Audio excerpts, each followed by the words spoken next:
Hey, folks, I'm Big Sam, and I've done it the wrong way for a long, long time.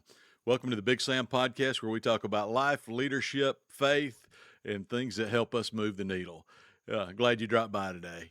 So, keeping with a theme that we've done a few times in the last month or so, it is T-shirt day, and unfortunately, my mic's kind of scrolls in here and blocks my logo. But for years, I've been a collector of Ron John T-shirts. They're not paying me for this. It's just kind of a simple thing. Uh, I've got a bazillion of them in Panama City. As I've said on here before, the wife and I love to get down there, once a year at least in December, and never fails. We'll be driving down the strip, and I go, "Oh, it's Ron John." She goes, "No." I go, "Yeah, yeah." So as I've gotten to go to other places, I've bought other Ron John shirts. I know y'all aren't here for this, but I want to tell you my Ron John shirt's in honor of Miss Amy and the coolest vacation we've got to take. Because this is Ron John Key West, trip of a lifetime. Stayed in the Keys, got to do some fishing. Beautiful week, and on the way to Key West, one of those adventures in life that you just will never forget. We drove under a water spout in the middle of the 7 Mile Bridge. It was awesome. A little scary at first, but that's okay. We'll talk about that some other time. So anyway, today we're going to talk about something that almost all of us chase. We don't want to admit it, but in the background, it's in every decision we want to make. We want life to be comfortable, don't we? We want to be nice, easy. We have comforters on our beds. We have comfortable, easy chairs. We want a comfortable job, a comfortable income, comfortable routine, comfortable relationships, a comfortable church. Uh, Comfort isn't evil. In fact, God gives us seasons of rest. And sometimes He doesn't just give us those seasons of rest, He throws us into them where we have to rest. I'm somewhat in one now. It's a difficult situation, but uh, my schedule's been pared back, and I've slowed life down a little bit. And to be honest, that side of it's been kind of nice. Somewhere along the way, many of us stop treating comfort as a gift and start reading it as our purpose. We want to get to comfort. Can't wait till we turn 65 and can just kick back, not do anything. That's where the problem begins, because every meaningful thing in life requires discomfort. Every meaningful thing in life requires discomfort. Growth requires discomfort. Leadership requires discomfort. Faith requires discomfort. Love requires discomfort. Success requires discomfort. Today we're talking about the cost of comfort. Comfort always sends you a bill. Oh, there's a good one. Comfort sends you a bill. Here's something I've learned. Other than God's grace, nothing in life is free. Everything costs something. Comfort has a cost too. The problem is, it doesn't send you a bill today. It sends you a bill 5 years from now, 10 years from now, 15 years from now. Comfort doesn't hurt immediately. It's gradually. One skipped workout doesn't ruin your health. Pull the curtain back a little bit. In this season of life, workout and my fitness and health is deteriorated somewhat. Uh, when this season settles out a little bit, that's going to change. One missed opportunity doesn't ruin your career, but it will change the path. One difficult conversation you avoid doesn't destroy your marriage, but those little decisions begin to stack up on top of each other. Eventually, what felt easy today becomes painful tomorrow.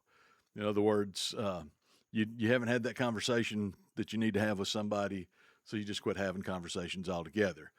That's where it goes downhill in any relationship. Eventually, what felt easy today becomes painful tomorrow. I've met people who stayed in jobs they hated for 20 years because it was comfortable. Uh, I may have stayed in a job a little longer than I should have because it was comfortable. I'd been there a long time. I could have retired there. I made a decision to get uncomfortable, and it's paid off. I've seen marriages slowly drift apart because neither person wanted to have the uncomfortable conversations. And Amy and I did that for years. And then I remember one day where finally, and maybe it was pushed to a head, but I stepped out of my comfort zone and we had a conversation that changed the course of our marriage for the better. uh, it it was, hey, the words that started the conversation were, hey, you got to let me be me, and it changed our marriage for the better. Uh, Instead of her fussing at things that I do now, she smiles at some of the same things. Uh, I've watched talented people never reach their potential because they're unwilling to risk failure. Comfort didn't destroy them every night, didn't destroy them overnight. It simply convinced them to stay where they were. Comfort whispers the same lie to all of us. Tomorrow, you can start tomorrow. You can apologize tomorrow. You can lose weight tomorrow. You can save money tomorrow. You can read that book tomorrow. You can write that book tomorrow. You can start the business tomorrow. You can invite someone to church tomorrow. You can tell them about Jesus tomorrow. Tomorrow is comfort's favorite word. The problem is that tomorrow has a way of becoming next year, then 5 years, then someday. And someday is where dreams go to die. Someday is where dreams go to die. Life has a way of changing your perspective. Over the past several months, and we've been very open and honest about this on this podcast. Amy and I have been walking through one of the hardest seasons of our lives.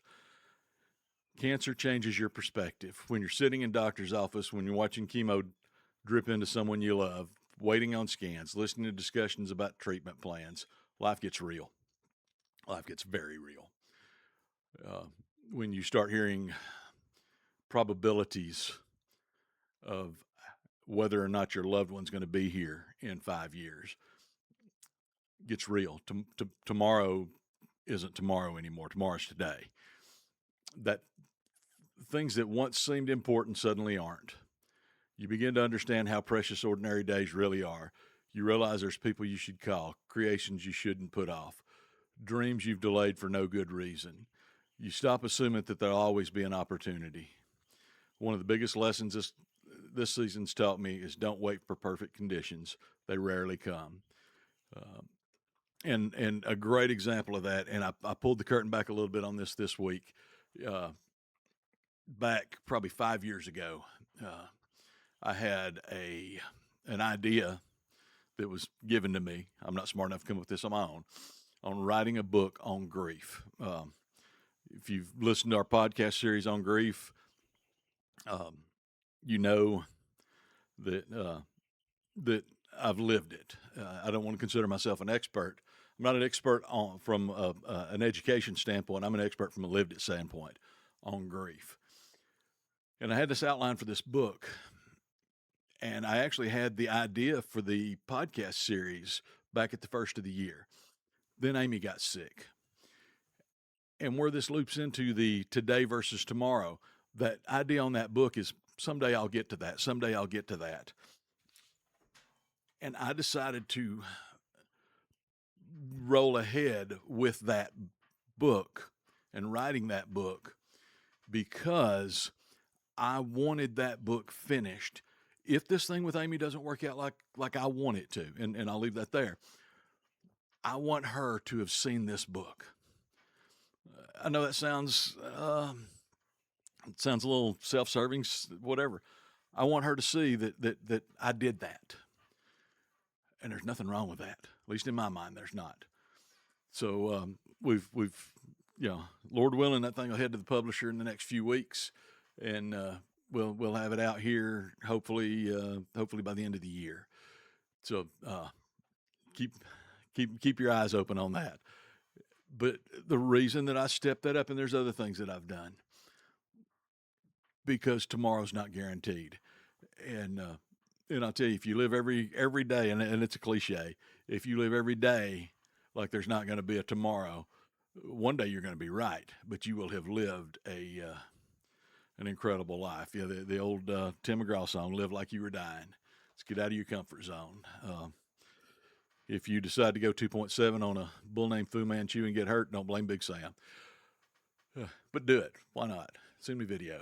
So don't wait for perfect conditions. They rarely come. They never come, okay? If there's someone you need to encourage, do it today. If there's forgiveness that needs to happen, forgiveness I'd been denying. Do it today. If there's a dream God keeps bringing back to your heart, write a book. Take the first step today, because life's too uncertain to spend it waiting until you're comfortable. And I'm going to talk about the gym here, and I'm going to talk about it for you for a little bit, because and I know I say I'm talking about it for you. I'm talking to the guy in the mirror, the guy that I see on the monitor right here. Think about going to the gym. Nobody wakes up excited about sore muscles. Nobody enjoys those first painful weeks. Oh gosh, you don't immediately look different. You don't immediately feel stronger. You wonder if any of it's working. That's where most people quit. Not because exercise doesn't work, but because discomfort convinces them that it isn't worth it. That's wrong. The people who get healthier aren't necessarily more motivated. They're just simply more consistent. They keep showing up whether they feel like it or not. Success in almost every area. Wow, this is a good day today. Success in almost every area of life works exactly the same way. Small disciplines repeated over time. Moving the needle. That's why we're here. That's what we talk about. Eventually, they become remarkable results. Leadership is inherently uncomfortable. Yeah, it is. One of the biggest misconceptions about leadership is that leaders have confidence all the time. They don't. Believe me, when I started leading that Friday morning group, I was not very confident. When I started doing this podcast, was not very confident. We were sitting around the table with my Friday group, and we were discussing the podcast, and my buddy Carl goes, "Hey, you look like you're not that comfortable." I'm not. So hopefully I've gotten a little bit better at that. Real leaders simply act even when they're uncomfortable. Leadership means having conversations you'd rather avoid. It means admitting mistakes, owning failures, making decisions that not everyone will like. Sometimes you got to. Leadership means standing alone. Sometimes it means disappointing people. Sometimes it means telling someone the truth when you know they won't enjoy hearing it. If everyone is always happy with your leadership, you probably aren't leading. If you want everybody to be happy all the time, go sell ice cream. Y'all have heard that one before. You probably aren't leading. You're probably managing comfort. Not good. And courage is simply choosing what's right instead of what's easy. Faith was never meant to be comfortable. When you read the Bible, it's hard to find many stories that happen inside someone's comfort zone. Abraham left everything familiar. Moses stood in front of Pharaoh. Think about that. Joshua crossed a flooded river. David ran toward a giant. But what did he say? He said, you're standing there with a sword and a spear. I'm coming at you with what? He didn't even say, I'm coming at you with a slingshot. He said, I'm coming to you in the name of the Lord. Think about that as you're going through what you're going through. Esther risked her life. Peter stepped out of a boat, which y'all got to know that right before Peter stepped out on the water, he turned to the other disciples and said, hey, y'all watch this. But that got him out of his comfort zone, but it's something that he got to see Jesus work in that. Paul endured beatings, prison, shipwrecks, and rejection. Even Jesus in the Garden of Gethsemane knew exactly what obedience would cost him. Faith has always required uncomfortable obedience. If we're waiting until following God is safe, we're spent a whole lifetime waiting. If we're waiting until following God is safe, we'll spend a lifetime waiting. He says, in your life there will be troubles. That's okay. The most dangerous comfort is success. Here's something that surprises people. Failure isn't always your biggest enemy. Sometimes success is. Success has a way of convincing us we've arrived. We stop learning. We stop asking questions. We stop improving. We begin protecting what we've built instead of continuing to grow. The best leaders I've ever known or know of are lifelong students, lifelong learners. They read, they listen, they ask questions, they admit when they don't know something. The moment you believe you've learned enough, you stop growing. That ain't going to work. Relationships need intentional discomfort. The strongest marriages aren't effortless. Neither are the strongest friendships. Good relationships require uncomfortable honesty. They require forgiveness, humility, sacrifice, service when you're tired, listening when you'd rather talk, putting your phone down. I need to work on that one a little more. Saying I'm sorry, saying I was wrong. Those words aren't comfortable. They build relationships that last. Comfort says protect your pride. Love says protect the relationship. Comfort says protect your pride. Love says protect the relationship. I've noticed something interesting. Most people already know what they should do. They don't need more information. They need more courage. Like the Lion and Wizard of Oz. Maybe you've been thinking about starting a business, writing a book, launching a podcast, teaching a class. Back to courage, and this just went through my mind.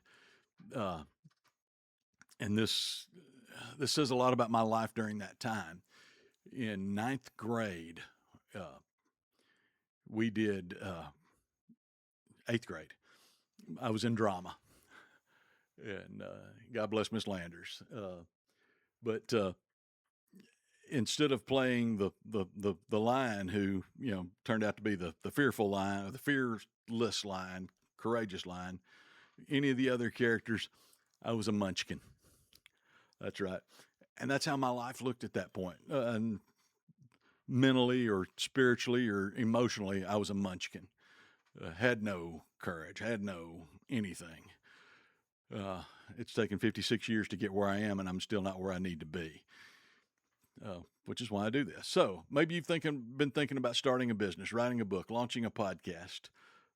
By the way, that's a pretty good step there. Go ahead and do it. Teaching a class. I remember when I first stepped out to teach a Sunday school class, I was scared to death. Serving in a church, changing careers or changing jobs, reconciling with someone, leading your family differently. The problem usually isn't knowing. The problem is taking that first uncomfortable step. Fear says, what if you fail? Faith says, what if God meets you there?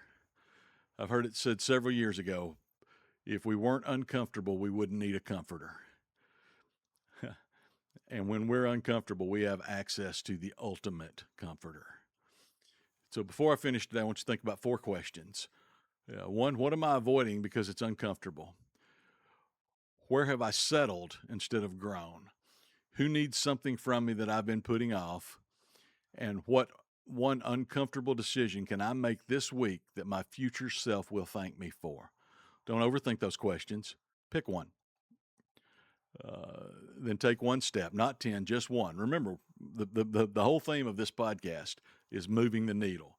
So move that needle off of one of those 4 questions. Momentum begins with movement. And one more thing, let me leave you with one final thought. Years from now, I don't think any of us will regret the risk we took trying to do the right things. There's no regret. There's no risks that I've ever taken that I regret. And I got a handful that I didn't do, that I do regret. We'll regret the conversations we never had, the opportunities we never pursued, the people we never encouraged, the dreams we quietly abandoned because they required courage. Comfort promises peace. Purpose delivers fulfillment.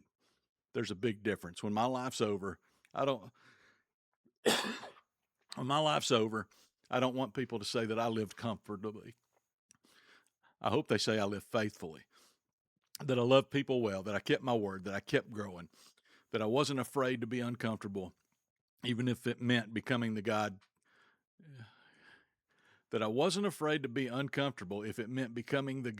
man God created me to be. And I hope you can say the same about you. Thanks for spending a few minutes of your day with me. I appreciate it anytime y'all watch or listen to one of these podcasts. If this episode encouraged you, I'd appreciate it if you'd share it with someone who needs this reminder. Share it on your socials. If everybody who watches or listens would share this, imagine how quickly the word would spread about what we're doing here. And I would greatly appreciate that. And remember, your comfort may protect you today, but your courage will shape your future.